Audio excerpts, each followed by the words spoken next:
오늘 우리에게 주신 하나님의 말씀은 사도행전 1장 8절입니다. 우리 한 구절의 말씀을 저와 여러분이 같이 한 목소리로 함께 읽을 때, 오늘의 교회를 처음 방문하신 성도 여러분, 오늘의 교회는 우리말 성경이라는 버전을 사용하고 있습니다. 참고해 주시고요. 어떤 성경이든 가지고 오신 성경을 직접 열어서 함께 읽어주셔도 좋습니다. 우리 주어진 자막과 성경을 보면서 한 목소리로 함께 이 본문을 읽도록 하겠습니다. 그러나 성령께서 너희에게 오시면 너희가 권능을 받고 예루살렘과 온 유대와 사마리아와 땅끝까지 이르러 내 증인이 될 것이다. 아멘. 오늘 우리에게 말씀을 전해주실 목사님은 방금 소개해드렸던 오늘의 교회 서빙고 담당이시면서 엑치29 해외 비전교회 협의회 전체를 섬기시는 엑치29 본부장 박종길 목사님께서 오늘 우리 교회를 방문하신 뒤 또 얼바인 온누리 교회를 향해 가시게 되는데요. 오셔서 오늘 말씀을 전해주시게 되겠습니다. 오늘 예배를 마친 후에 우리 사역 팀장님들과 우리 순장님들은 잠시 그 자리에 남아 우리 목사님과 함께 잠시 만나는 시간을 함께 갖도록 하겠습니다. 우리 목사님 나오셔서 오늘 엑츠29를 써가는 교회라는 주제로 말씀 전해주실 때 성도 여러분 큰 은혜 받으시기를 축복하며 우리 박수로 목사님을 환영하도록 하겠습니다.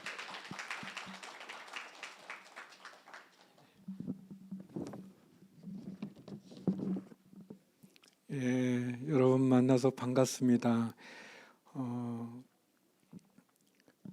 저를 아는 분도 계시고 모르는 분도 계실 텐데 제가 서울에서 왔지만 예전에 얼바인 온누리교회를 담당했었습니다. 그래서 그때 여러 차례 왔었고 생각해 보니까 샌디에고 온누리교회 시작 때부터 지금까지 계속 온 것 같아요. 계속 와서 특별히 우리 이민호 목사님 담당 때도 그 전에 목사님들 담당 때도 여러 차례 와서 오늘 함께 예배드리면서 또 여러분과 말씀 나누게 돼서 굉장히 반갑고 또 감사한 마음입니다. 돌아가신 하용조 목사님께서 제 이제 목회 사관학교가 있는데 해외에 있는 목사님들 또 국내에 있는 목사님들 또 온누리교회와 관련된 교회 목사님들이 연초에 모여서 40일 새벽기도 마치고 나서 이제 한 일주일 정도 같이 이렇게 훈련받는 시간인데요. 그때 저희들한테 질문을 한 적이 있었어요. 예수님의 꿈이 있다면 그 꿈이 무엇이겠는가라는 이제 그런 질문을 하셨는데 저는 그때까지 예수님이 꿈을 갖고 있을 거라는 생각을 한 번도 안 해봤다가 그렇지, 예수님도 꿈이 있을 수 있지. 그럼 그 꿈이 뭘까인데 아무튼 저도 잘 모르겠는데 아무튼 아무도 대답을 근데 이게 사진이 계속 나와 있어야 되는 건지 꺼지면 좀 좋을 것 같은데 고맙습니다. 감사합니다. 좀 편하게 그랬더니 근데 이제 저뿐 아니라 이제 다른 목사님들도 전도사님들도 대답을 못 하고 있으니까 이제 하 목사님께서 본인 생각에는 예수님에게 꿈이 있다면 아마 그것은 십자가를 지는 게 아닐까라고 이제 생각한다는 말씀을 하셨어요. 그래서 제가 생각해 보니까 그 말 들으면서 주님이 진짜 꿈은 십자가를 지는 거다. 그거는 우리가 아는 것처럼 예수님이 이 땅 가운데 오신 목적도 십자가를 지시기 위한 거고 또 예수님 십자가의 길이 아니면 가지 않으시고 또 많은 사람들이든 또는 사랑하는 제자든 예수님 십자가 지는 거를 막거나 반대하면 예수님 그 무리를 떠나기도 하시고 또 사랑하는 제자여도 꾸짖으셨던 걸 보면 예수님 십자가 지는 게 진짜 예수님 꿈이다 그런 생각을 하게 됐고요.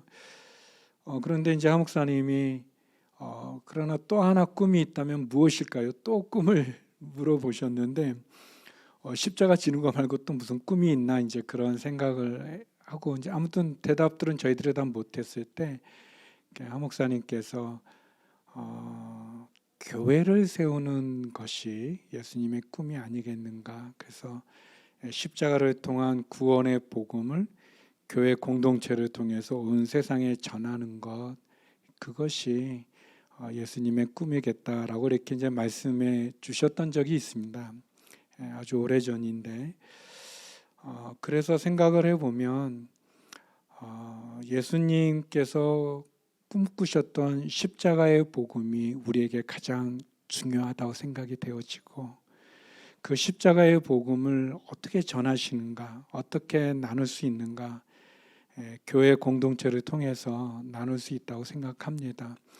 우리가 아는 것처럼 교회의 역사는 사도행전을 통해서 우리가 알게 되고, 또 사도행전 말씀을 통해서 저희가 어떻게 교회가 시작이 됐고, 또 그 교회가 어떻게 성장해 갔고, 그 교회가 어떻게 나가야 되는지를 살펴볼 수 있습니다. 저는 온누리교회에 93년도에 전도사로 왔다가 95년도에 목사 안수를 받고 96년부터 이제 2000년까지 중국에 선교사로 갔었습니다. 그래서 선교사로 사역을 하다가 2000년도에 다시 복귀하게 됐고, 그래서 양재 온누리를 담당하다가 서빙고 온누리 담당하다가 수원 온누리 담당하다가 캘리포니아에 와서 얼바인 온누리 담당하다가 다시 양재 온누리 담당하다가 지금은 서빙고를 담당하게 됐어요. 제가 이 가정, 거의 한 온누리교회 한 33년 정도 됐는데요. 그 가정 가운데 온누리교회 비전이 몇 번 선포됐었는데 95년도에는 2천만 비전이라는 게 선포됐었습니다. 그거는 2,000명의 선교사를 보내고 10,000명의 평신도 사역자를 세우자는 그런 비전이었고요. 그리고 제가 2000년에 돌아왔을 때 한 목사님께서 액츠29라고 하는 비전을 또 선포하셨습니다. 그러니까 액츠가 이제 사도행전을 표현하는데 사도행전 29장을 써가자, 그런 비전입니다. 우리가 아는 것처럼 사도행전은 28장으로 되어 있는데 29장을 뭘 써가지, 이제 그런 질문이 있을 때 한 목사님께서 우리 사도행전 28장으로 끝나는 게 아니라 28장 마지막 부분이 이제 사도 바울이 자기의 집에 찾아오는 사람들을 환영하고 그들에게 예수 그리스도의 복음을 전하는 그런 내용으로 이제 마치게 되거든요. 그러니까 그 교회를 계속 이어져 가자, 그 사도행전의 비전을 계속 써가자, 그런 마음으로 액츠29의 비전을 선포했습니다. 그리고 그 비전을 통해서 이제 미국에는 얼바인 온누리교회가 이제 처음 세워지게 되고, 또 포틀랜드, 또 보스턴, 지난번 세미나 하셨던 이기원 목사님 이제 보스턴 온누리 담당하셨던 분인데, 보스턴, 그리고 시카고, 이렇게 여러 곳에 세워지는 중에 우리 샌디에고 온누리교회도 시작을 하게 되었습니다. 저는 오늘 짧은 시간이지만 우리 샌디에고 온누리교회를 하나님께서 샌디에고에 세우신 목적이 있다면, 또 온누리교회를 통해서 우리가 받은 귀한 비전이 있다면 사도행전을 써가는 교회인데, 이 사도행전을 써가는 교회는 어떤 교회인가, 어떤 모습인가, 사도행전 통해서 네 가지로 이렇게 나누고자 합니다. 제가 네 가지를 나누지만 이 네 가지는 제가 묵상한 것도 있지만 예전에 하용조 목사님 또 이재훈 목사님이 이렇게 10가지로 정리하신 부분이 있어요. 그 정리한 부분 중에서 제가 오랜 경험을 통해 10가지를 다 하면 별로 안 좋아하시는 것 같아요. 그래서 제가 5가지로 줄였는데 5가지도 좀 많은 것 같아서 4가지로 줄였습니다. 별로 기뻐하는 것 같은 표정이 아니신데, 그렇지만 이제 혹시 나머지 6개가 궁금하신 분들은 우리 하영전 목사님이 쓰신 액츠29를 써가는 교회라는 책이 있어요. 그 책을 참고하셔도 되고 또 여러분이 묵상하셔도 됩니다. 액취 식구를 써가는 교회, 그리고 그 비전을 갖고 시작한 샌디에고 온누리교회. 사도행전을 보면 첫 번째는 성령으로 잉태된 교회입니다. 우리가 아는 것처럼 예수님께서 이제 성령을 통해서 마리아에게 탄생하신 것처럼 교회는 성령으로 말미암아 태어나는 겁니다.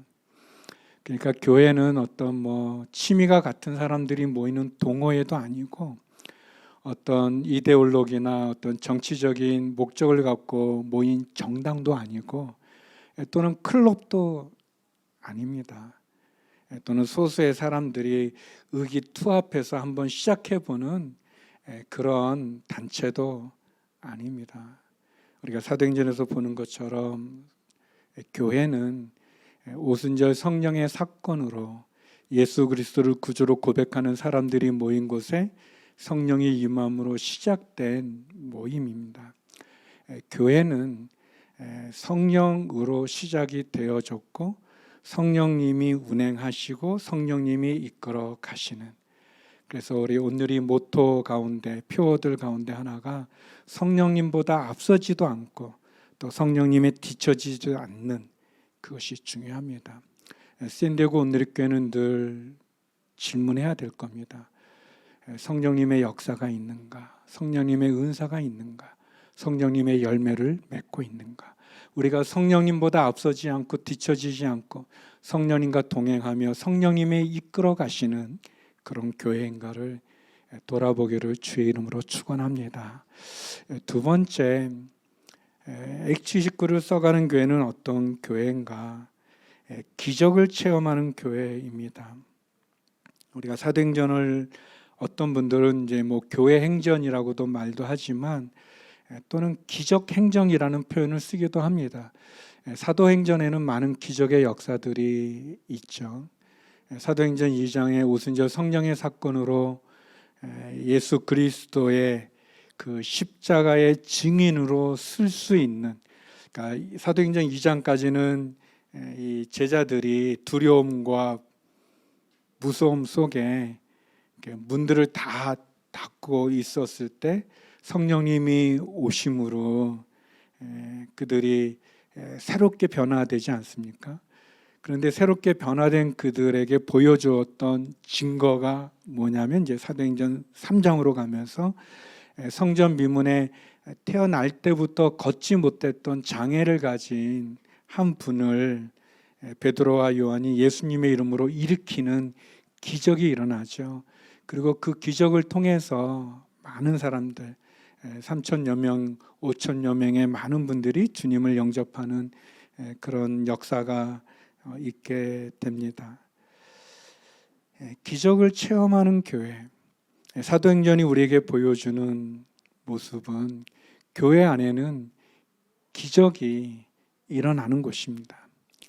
그리고 그 기적을 통해서 사람이 영광받는 게 아니라 하나님이 영광받는, 그 기적을 통해서 복음이 증거되고 그 증거된 복음을 확증하는 그 역사가 기적으로 이루어지는, 그래서 소망하기는 우리 샌디에고 온누리교회 안에 많은 기적이 있기를 주의 이름으로 축원합니다.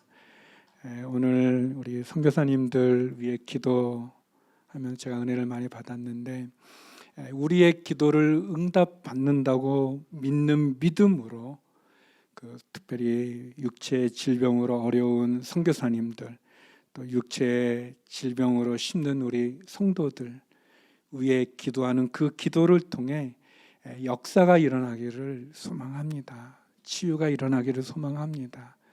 그리고 그 치유의 역사와 기적을 통해 하나님 복음이 힘을 얻고 그 복음이 증거되어지고 그 복음이 힘을 얻는 그런 역사가 샌디에고 온누리교회 가운데 함께하기를 소망합니다. 세 번째는 고난의 흔적이 있는 교회입니다. 제가 네 가지를 얘기하는데 혹시 뭐 여러분들이 네 가지를 다 기억해 주시면 좋겠지만 이제 우리 나이도 있고 또 지능의 한계도 있으니까 좀 잊어버릴 수 있어요. 좀 썰렁한 얘기인데 제가 얼바인 온누리교회에서 이제 목회할 때 얼바인은 이제 1부부터가 이제 있어가지고 이제 3부 예배 마치고 나서 이제 새 가족 환영하는 그런 식당에서 이제 한쪽에서 하는데 이제 교회를 방문하시거나 이제 처음 오시는 분들은 이렇게 모셔서 이제 샌드위치는 어떻게 하는지 모르는데 아무튼 저희는 $1 돈 내고 밥을 사 먹어야 되는데 얼바인 온누리 새 가족 반은 그냥 무료로 줬었어요. 첫 주만 거기에 있는데 이제 국밥 같은 거 먹고 이제 저가 들어가서 이제 인사하는데 안내를 하시는 진행을 사회를 보시는 집사님이 남자분이신데 약간 짓궂은 분이세요. 그러니까 약간 재미 있으신데 제가 하지 말라고 몇 번을 얘기했는데도 불구하고 이제 아무튼 약간 재밌게 하시려고 사회를 보시는데 이제 그분이 이제 우리 이제 국밥을 다 좀 먹고 약간 마무리될 때 이제 물어봐요. 오신 분들의 소감을 이렇게. 그러면 이제 한국 사람들이니까 한국 예의죠. 예의로 그냥 처음 교회 왔는데 교회 분위기도 너무 좋고 예배도 너무 좋고 목사님 설교도 너무 좋고 아주 좋습니다. 감사합니다. 이렇게 얘기해요. 그거는 굉장히 사실적인 것보다 그냥 예의상 한국 사람의 문화로 이렇게 얘기하는데 집사님이 꼭 그 말하면 대부분 다 그렇게 인사하는데 꼭 얘기해요. 목사님의 설교가 좋다 그러는데 어떤 부분이 좋나요? 또는 어느 부분이 좋나요? 그분이 이제 약간 당황하죠. 아니 저도 설교한 저도 내용을 모르겠는데 어떻게 방문한 분이 제가 그러지 마시라고 이렇게 해도 꼭 이렇게 그래서 저가 네 가지를 얘기하지만 여러분이 네 가지를 다 기억한다고 저 믿지도 않고 또 저도 또 사실 잘 몰라요. 원고 없으면 그래서 다 기억하면 좋겠지만 그러지 못하지만 아무튼 그래서 제가 한 가지만은 기억한다면 한 가지만 이 세 번째 이 부분을 기억했으면 좋겠다. 그게 제 마음입니다. 그거는 고난의 흔적이 있는 교회입니다. 고난의 흔적이 있는 교회. 사도행전을 저는 뭐 교회 행전, 기적 행전, 뭐 사도들의 행전 그렇게 말할 수도 있지만 저는 별칭을 붙인다면 저는 고난 행전이라고 말하고 싶습니다. 그거는 서도에 얘기한 것처럼 예수님의 꿈이 십자가를 지는 거라면 그 십자가를 통한 구원의 역사, 그 십자가를 통한 그 복음의 은혜, 그 십자가를 통한 그 부활의 영광이 있지만 그러나 그 십자가는 기본적으로 고난이 아니겠습니까? 우리의 죄를 대속하기 위해 십자가에 죽으셔야 됐던. 그래서 예수님께서 겟세마네 동산에서 흐르는 땀이 피같이 흐를 수 있는 거는 그게 너무 힘드니까, 십자가를 지는 것이 너무 힘든 고난이니까 그 고난을 아시기 때문에 그분이 그렇게 기도하신 거겠죠. 그렇지만 주님이 그 고난을 피하지 않으셨습니다. 우리가 아는 것처럼 내 뜻대로 마옵시고 하나님의 뜻이 이루어지기를, 그 고난, 저와 여러분 우리를 위한 그 십자가의 고난을 피하지 않으시고 도망가지 않으시고 거절하지 않으시고 그 십자가를 지셨습니다. 그리고 우리가 아는 것처럼 예수님 부활하셨어요. 예수님 부활하셨을 때 그 몸은 좀 변화된 몸입니다. 그러니까 어떤 문을 다 잠가도 그 문을 뚫고 들어올 수 있는 몸, 물론 이제 식사도 같이 할 수 있는 몸이지만 같이 엠마오의 두 제자와 같이 있다가 갑자기 사라질 수 있는 몸, 어떤 공간을 초월하는 어떤 그런 변화된 몸입니다. 그리고 무엇보다 예수님의 외모가 좀 변하셨어요. 약간 변화된 몸입니다. 그래서 사복음서의 공통적인 게 뭐냐면 이 부활한 예수님을 다 처음에는 못 알아봐요. 처음부터 부활한 예수님 잘 못 알아봐요. 마리아도 그러고 뭐 엠마의 두 제자도 길 같이 가시는데 같이 동행해서 얘기하는데도 못 알아보고 제자들도 못 알아봤습니다. 예수님 그 모인 자리에 오셨을 때 11명 모였을 때도 이렇게 그러니까 근데 시간이 좀 지나면 알아는 봐요. 그러니까 예수님이 이제 십자가에서 죽기 전과 부활하신 후에 약간 변하셨어요. 많이 변한 건 아닌데 약간 변해서 사람들이 바로 못 알아보는, 그러나 좀 지나면 알아볼 수 있는 그런 몸이죠. 제가 그 중국에서 선교사로 있을 때 같이 계셨던 장로님이 계시는데요. 그 장로님께서 이제 농장을 했었는데 농장에서 일하시다가 그런 말씀하시더라고요. 이제 그 저한테 물어보시더라고요.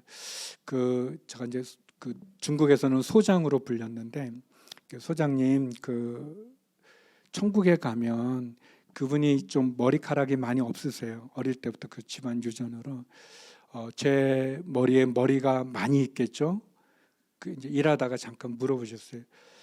근데 이제 제가 신학교 때 그런 것까지는 못 배웠거든요. 이제 천국에 어떤 상황이 일어나는지. 그래서 제가 이제 난감해가지고 가만히 있으니까 그 장로님, 신앙이 깊으신 장로님이신데 장로님이 이제 제가 바로 대답을 안 하니까 박사장님, 만약에 천국인데 천국에 가서도 내가 머리에 머리카락이 이렇게 없다면 그게 무슨 천국이겠냐. 그래서 제가 이해하게 됐어요. 맞습니다. 그럴 것 같습니다. 이제 얘기했는데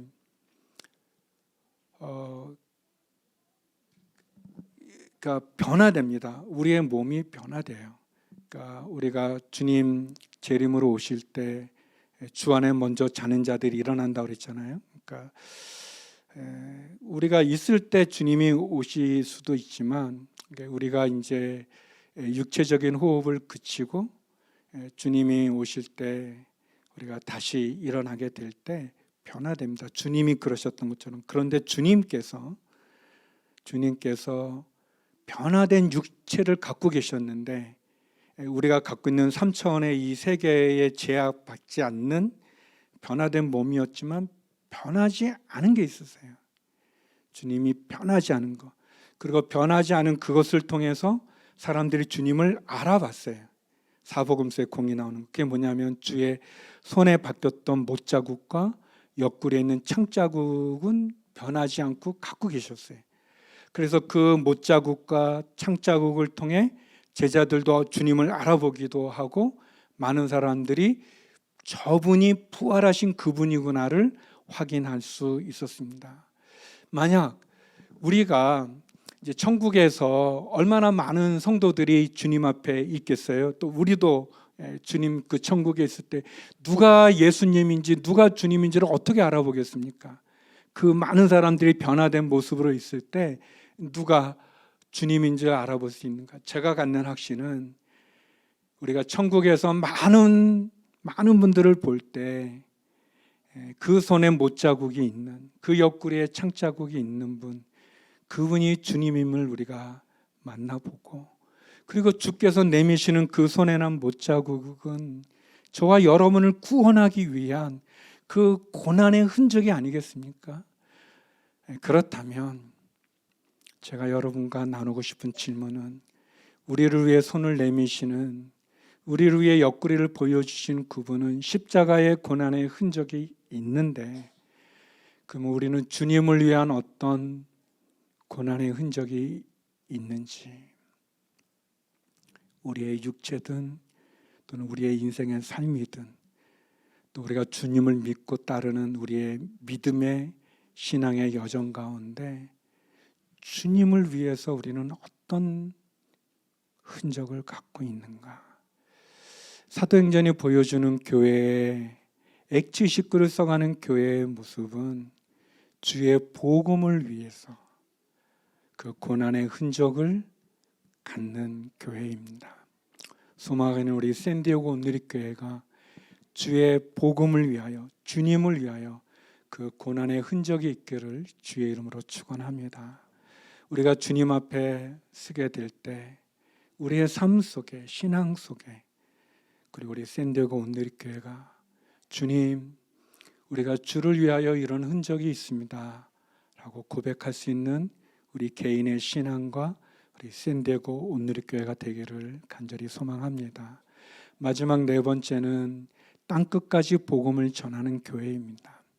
사도행전 29장을 써가는 교회는 어떤 교회인가? 땅끝까지 복음을 전하는 것이죠. 우리가 아는 것처럼 안디옥 교회가 세워졌을 때 그 세움 받은 안디옥 교회의 가장 중요한 두 분의 지도자가 있다면 바나바와 바울이죠. 그 바나바와 바울을 금식하고 기도한 후에 선교사로 파송하는 장면이 나옵니다. 사도 바울은 에베소에 엄청난 부흥의 역사가 있었습니다. 그 놀라운 부흥의 역사가 절정에 있을 때 바울은 그렇게 고백합니다. 내가 예루살렘을 거쳐 로마를 가야 되겠다. 로마도 보아야 하겠다라고 고백합니다. 너무나 안정되고 부흥되고 기적의 역사가 일어난 그 절정의 그 시간에 바울이 로마를 가기를 원했던 것은 그 당시에 로마를 통해서 땅끝까지, 스페인이죠. 우리 지금으로 보면 그 땅끝까지, 스페인까지 복음을 전하고자 하는 마음이 있었기 때문에 그렇습니다. 온누리교회가 해외 샌드그룹 포함해서 29개의 온누리교회가 있습니다. 한국에는 11개의 온누리교회가 있습니다. 모두 40개인데, 근데 그 온누리가 시작했던 곳이 제가 담당하고 있는 서빙고 온누리교회입니다. 온누리교회 그 들어가는 입구에 기둥이 2개가 있는데 그 기둥 밑에 머릿돌이라고 하죠. 이제 초석이라고 말하는 그 머릿돌이 있는데 거기에 성경 구절이 하나 적혀 있습니다. 그 성경 구절은 마태복음 28장 19절 20절이죠. 예수님께서 승천하며 우리에게 주셨던 말씀. 너희는 가서 모든 족속으로 제자를 삼아 아버지와 아들과 성령의 이름으로 세례를 주고 내가 너희에게 분부한 모든 것을 가르쳐 지키게 하라. 볼지어다 내가 세상 끝날까지 너희와 항상 함께 있으리라.